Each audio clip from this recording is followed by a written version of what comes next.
কবি সুজান মিঠির কবিতা। এই মেয়ে, শোনো, তোমাকে বলছি।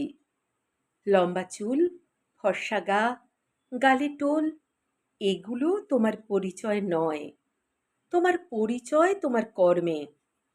তোমাকে ভালো থাকতে হবে মেয়ে, অন্যকে ভালো রাখার জন্য নয়, নিজেকে ভালো রাখতে। কসমেটিক্স, দামি ড্রেস আর মোবাইলে ঘন্টার পর ঘন্টা চ্যাটিং, এগুলো তুমি নও। নিজের একটা ছাদ, আলো আর আত্মসম্মান, এই নিয়ে তুমি। কি লাভ স্ট্যাটাসে গোলাপের মতো গোলাপি মুখের ছবি দিয়ে? হও না ক্যাকটাস, ক্ষতি কি? ধরতে এলে ফোঁস করে ছোবল হয়ে যাও।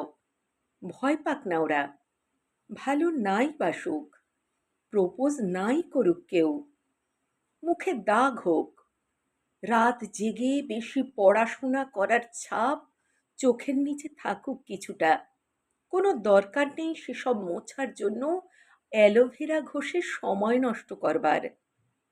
পড়াশোনা করো, ছবি আঁকো, গান গাও, ফুটবল খেলো, আর পা শক্ত হওয়ার পরে মুখে মেকআপ করো, ঠোঁটে লিপস্টিক দাও, ইচ্ছে মতো পোশাক পরো, বুঝে শুনে প্রপোজাল অ্যাকসেপ্ট করো।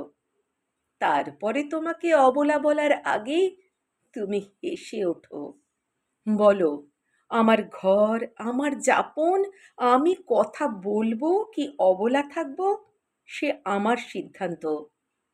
এখনো যদি সময় নষ্ট করো, তাহলে যারা শাঁখা, পলা, সিঁদুর আর সুখী দাম্পত্যের ভিতরে রোজ মরে, তাদের লিস্টে নাম লিখিয়ে এসো। এটাও তোমার সিদ্ধান্ত। এখনো পথ খোলা আছে। ব্রণ না খুঁচিয়ে মরচে পড়া বুদ্ধি খোঁচাও, তীব্র করো, তীক্ষ্ণ করো, পা শক্ত করো। আগামীতে অযুত লক্ষবার হাত কামড়ালেও এ সময় কিন্তু আর ফিরে আসবে না। মনে রেখো, শিকড় শক্ত হলে কোনো ঝড় তাকে টলাতে পারে না। ও মেয়ে, তুই অবহেলা করিস না মা, মন দিয়ে তুই পড়। ও মেয়ে, তোর পা বেঁধে নে খুব, নিজের পায়ে ঘর।